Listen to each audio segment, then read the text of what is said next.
Let's get started.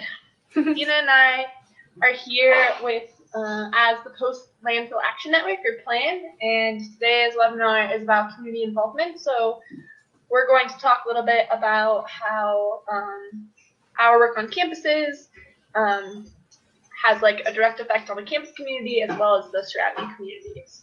Yeah, and so the way that this was going to be structured is we were going to sort of focus on some case studies that look at different ways that students and colleges and universities can reduce their waste production and avert waste. And by looking at these case studies, we're going to look into ways that they can engage the community in doing so.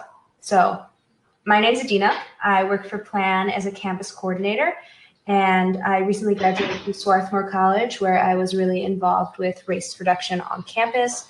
I helped start a free store and run our end of the year move out program, where we collected stuff that students left behind, and then we put those items into the free store. So that's me on the left.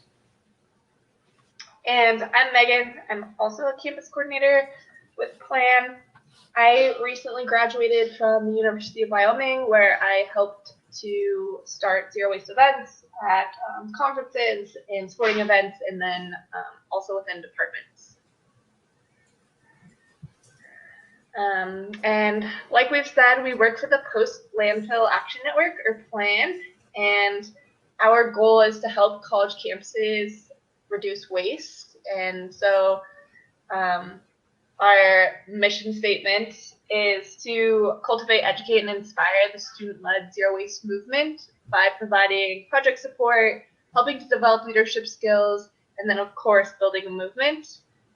So we provide one-on-one advising and digital resources to the campuses that we work with, which includes manuals, workshops, and trainings, as well as partnership discounts with companies.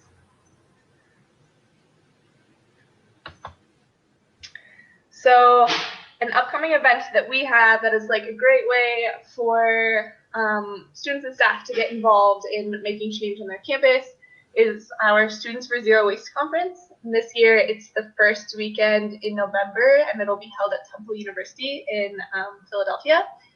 And it's extremely affordable to attend, and there's travel and housing opportunities available, travel scholarships. So if anyone's interested, we'd be happy to pass on information at the end of the training. And another event that we are hosting this year is the Points of Intervention Tour. So like we're going to go through the case studies on campuses of ways that like you can get involved and make change within your community. We realize that there's a lot of different ways to intervene on the linear consumption economy that we currently operate on, and we're trying to empower students and communities to take action in whichever way they feel most passionate about to change this linear system into a more circular system. So if you feel passionate about making change in the extraction process or the production or consumption or disposal, we are supporting and encouraging people to make those actions where they most feel like they fit. And again, we'd love to tell you more about it, maybe help you find one that's going to be in your area in the spring if you're interested. Great. So one of the things we were thinking about when we put together this program is there are a lot of different ways that people define community involvement and community engagement, especially on college campuses. And so we sort of thought about the different ways that might be approached. So one way that community involvement is often described on a campus is just involving students, getting students to come to an activity or an event. So we'll touch on that some, but we also want to like think a little broader about, okay, if you are going to look on a campus level, what are ways of not just engaging students, but also engaging staff and faculty, people who might not necessarily be involved in sustainability initiatives on campus from different departments. So there's sort of like the intra-campus community engagement. And then another thing we thought about are like events that bring community members onto a college campus for events. And this image is from the University of New Hampshire's Trash to Treasure sale. Every year at the University of New Hampshire, as well as many other schools, a lot of students leave stuff behind at the end of the year, like couches and dishware, lamps, clothing, pretty much anything you can imagine in a student's dorm room. And student volunteers collect these items, and then they sort of wash them, organize them, hold them over the summer. And then in the fall, there's a big sale that people from all over the Durham area come to get items at really discounted prices. And also it's a great success story when it comes to waste diversion, because all of these materials are reused rather than being thrown away, and it keeps people from buying things new. It also saves the community money. So in that sense, it's a really great example of community engagement. But when we were thinking about, community involvement, community engagement, there's also sort of like a third tier, which is we sort of envisioned as like a really deep partnership between the community on campus and then the community off campus. So working in collaboration with each other to support a common goal. So the image I have here is from the Oberlin project, and this is a partnership between Oberlin College and the city of Oberlin in Ohio. It's a really well-known case study about, it's a real success story when it comes to developing a sustainable community partnership, where both the town and the college have worked in conjunction to develop environmentally and socially just programs in the community. So you can read up more on that if you're interested, but I just wanted to keep these different frames of what community involvement actually is in mind as we go forth, giving different case studies for ways of involving community members, be that your campus community or more broadly the community in your area. And then, more broadly, of course, if you wanted to think about that points of intervention model Meg was explaining a few slides ago, these issues when it comes to sustainability, climate change, waste are widely intersecting offside, like way outside of just the locality you're in. So you could think about it as the broader global community as well. Although for the purpose of this project, we kept it more spatially contained. So the first example that we wanted to focus on was move-out programs. I already sort of explained how the University of New Hampshire's end of the year move-out program works. Other schools have different models. So often schools don't have the capacity to save items that students leave behind over the summer. So rather they'll collect the items that students would otherwise throw away, and they'll donate them to different organizations. Or for schools that do have the capacity to hold a sale or even give away items in the fall to students, there often are items that are left over that they still have to figure out what to do with if they want to keep this from going into the trash. So what a lot of schools do is they will partner with local organizations like animal shelters, like women's shelters, maybe even like tutoring centers, just like small local nonprofits, places that maybe offer woodworking lessons, just different organizations that have unique needs. And schools will partner with these organizations, ask them what items they would find useful, and then they give these organizations an opportunity to come to the campus and collect items that would be of use from what students left behind. And often they'll, even sort them and put them aside for the nonprofit to pick up.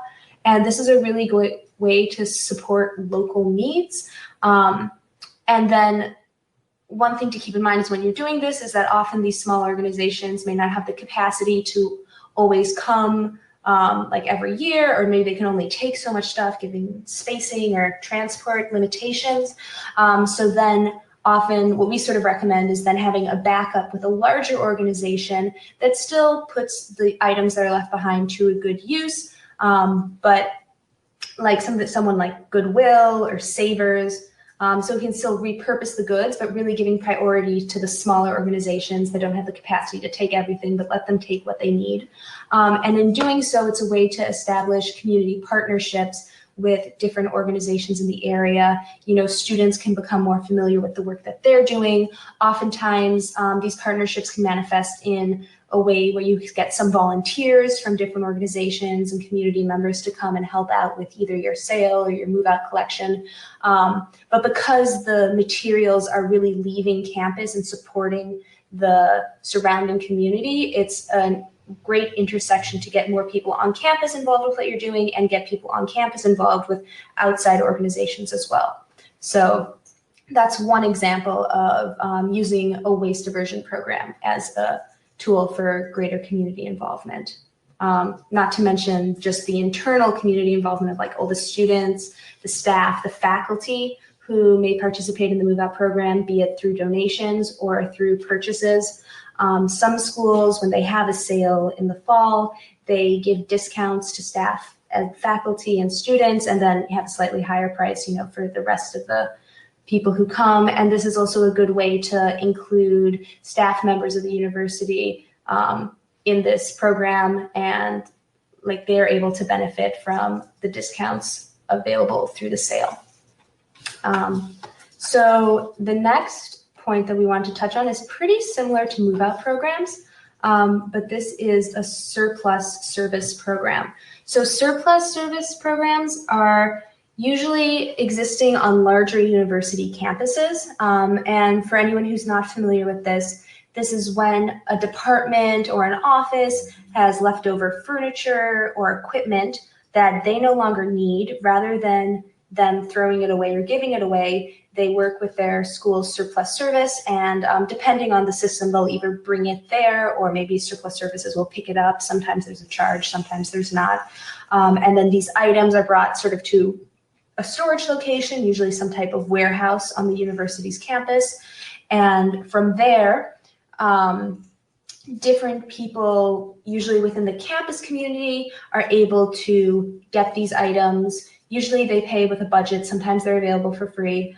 And this is a way to avert waste by reusing materials and keeping things from having to, transport particularly far, because it's staying internal to the university primarily. However, these also pose a really cool opportunity for community involvement, be it through student workers participating in the program, or getting more people on campus aware of this resource available. So this is something that is a sustainability initiative. So by making this available to community members on campus, they can get items picked up for free. Maybe they'll get a rebate if the item's resold, so they can get more on board with this idea of waste diversion.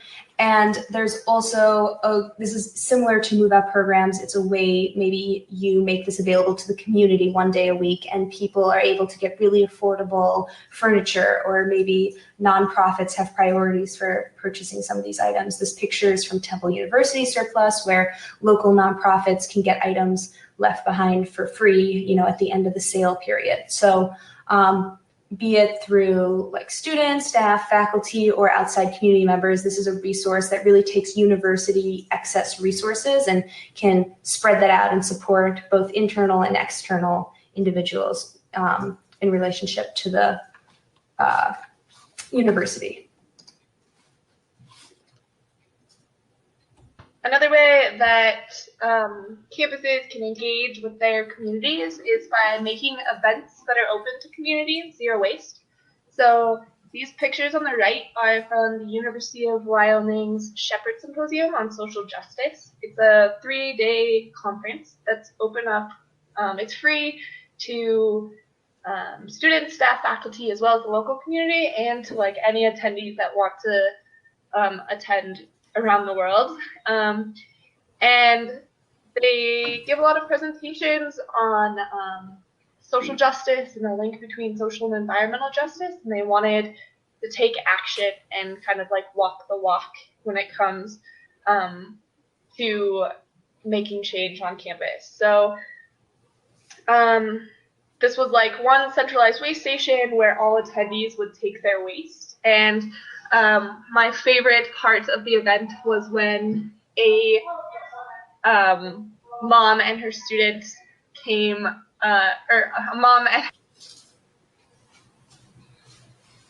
hand, and she was like, where can I throw this away? And her mom's like, we don't throw things away here, we compost things. And so it was like this great learning moment between a mom and her daughter on a college campus. And that was really cool to see. And then on the left, we have pictures also from the University of Wyoming. This was a group of students that helped to make tailgating events zero waste, and the same group of students also helped to make basketball games zero waste. So it was just like a way to take an event that community members could attend and help to reduce waste. Yeah. Thanks, Meg. So the next topic we wanted to talk about was food recovery. So I started by putting up the EPA's food waste hierarchy. And this is from our food recovery manual. So it's the EPA's diagram, but we've redrawn it because, this is not an EPA diagram. And so sort of if you look at this waste hierarchy, you'll see it prioritizes what ways we should deal with food waste. And at the top, there's source reduction, and at the bottom, there's putting it in the landfill, and below that is above that is composting. And far above composting, we have feed hungry people. So I think this is a really important thing to keep in mind in terms of campus sustainability. A lot of times, there's a lot of passion about composting food waste, and composting food waste is a really important part of waste reduction and making resources out of food waste, especially food scraps. But when it comes to leftovers, if possible, it's always better to, make this food available to someone who might need it. So that's why food recovery organizations like the Food Recovery Network, the Campus Kitchens projects, there are a ton of organizations that do this, offer a really great way for students to be able to organize volunteers and then take leftovers of food from the cafeteria on the college or university campus and then partner with a local organization like a food bank or a shelter and provide these leftovers there where healthy meals, can be made available to people. And this is a really good opportunity for community involvement in that you get students on board, and for these programs to function, these students need to develop relationships with local organizations because they need to coordinate when they're going to be there for delivery, what they're going to bring. Are there specific limitations? Are all of the food products allowed, or do they not allow, say, pork? How are you going to coordinate bringing the dishware back? And so in that regard, it really fosters a connection between the student group on campus and then the organizations that are taking the food. Additionally, they're a cool way to get people on board who may not directly be involved with sustainability initiatives on campus, but because food and hunger are really intersect sustainability as well as social justice, even political issues. I think it's a really great way to engage different members of the college community, be it not just students involved in sustainability, but students from other disciplines, staff, and faculty. So that's why we included food recovery as a case study. And then one thing we like to do as an organization to really help connect our staff and the interns that we have over the summer with communities is to take them on field trips to see where the waste is that they throw out, where it ultimately ends up. Because we all know that just because it's out of sight and out of mind for us doesn't mean that it's completely out of sight entirely. So a couple of field trips that we've gone on as staff have been, the picture on the left is from a composting facility in Boston. They collect household compost or household food waste and turn it into compost with local farms. And then the top right picture is a mattress recycling success story. So a lot of textiles, mattresses will get thrown out and sent to the landfill, but this is a situation where they actually collect the mattresses and take them apart and recycle the material they can, while also providing jobs to people in the community that would ultimately have a harder time finding a job. And then a third field trip that we've gone on in the bottom right is we've all attended a water testing facility, which shows how industries have polluted water systems, especially in communities at risk, including communities of color and indigenous communities. And so we attended that facility to see specifically how their water had been contaminated by industries in the area.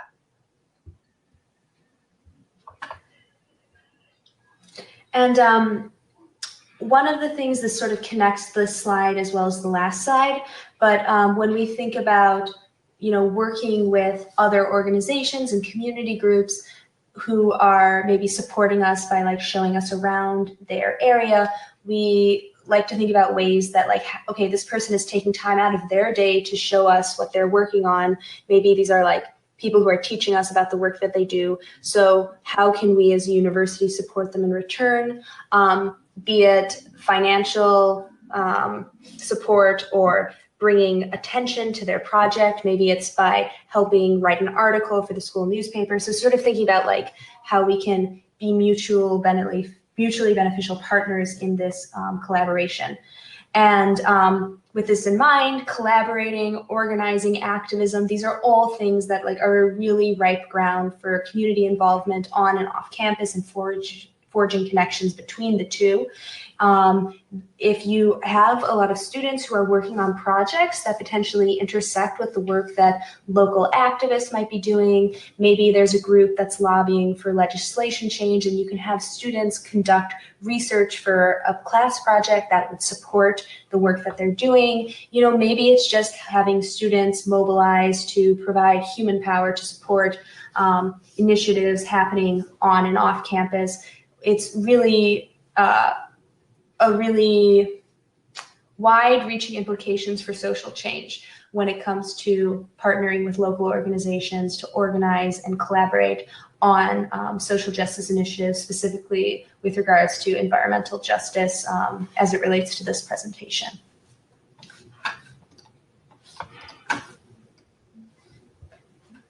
Yeah, and with that, we wanted to open up the floor to any questions or conversations about community involvement, specifically on campuses or more generally with sustainability work.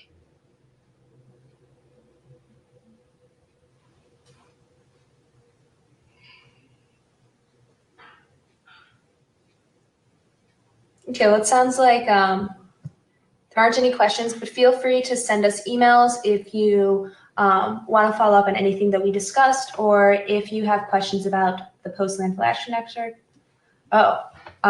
We could talk a little more about what we do for schools. Meg, do you want to take that? Yeah, sure. That's a really good question, Ken. So like I briefly mentioned at the beginning, we provide online resources for campuses. So one of those resources includes best practice manuals. So we have manuals that are also included with campus case studies on how to start a specific program on campus. So we have things like how to start a to-go container program, how to start a free and thrift store, zero waste events, making your campus go plastic free, and other things like that. So we have a variety of manuals. We also have online workshops and trainings. So the workshops are like 1-hour webinars that are more specific to projects. So similar, like how do I start a to-go container program? How do I host a zero waste event? Versus the like trainings are more like how to develop leadership skills. So how do you start a project from the ground up? How do you recruit and mobilize volunteers? How do you hold a successful marketing campaign? All of these tools that will help students feel equipped to start a program on their campus. And then along with that, we have partnership discounts with companies that we feel like are helping to provide support to start these programs. So we work with companies like World Centric, To Go Where, Clean Canteen, and a bunch of other ones. And then additionally, we provide one-on-one advising with our campuses. So Adina and I are both campus coordinators, and we'll meet with our respective campuses at least once a month and talk specifically one-on-one with them about the programs that they're starting. Mm-hmm. And I think in particular, like just to jump back to the slide that Meg presented on earlier, we offer like sort of like the project support, the movement building, which also includes our annual conference, and then leadership skills is something that we emphasize because like we believe that for all the like wonderful student energy that is going into waste reduction and sustainability initiatives on campuses depends on students developing really strong leadership skills to take on those projects. So at the core of the advising that we do, the manuals that we offer, the workshops that we give, we really emphasize how can students be successful leaders on their campuses. And then to answer the question about the costs of the workshops and trainings, so we operate on an annual membership fee, which is about $500 per campus, and that gives you access to all of the online workshops and trainings, as well as like a discounted price to the conference and travel scholarship opportunities to the conference. And so once you become a member campus, there is no cost to specifically attend each workshop, and it's open to the entire campus community. Adina, do you know how much it is to just attend one workshop or training if you're not a member campus? I think for a student it's $10, but if you're interested in attending one just to see what it's like, we have a code that you can use to try one out for free. And you can like send us an email if that's something that you're interested in checking out. Definitely.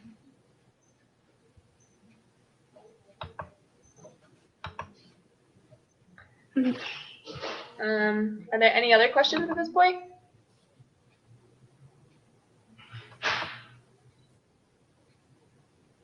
Sounds like that's it. Well, thanks everyone for attending.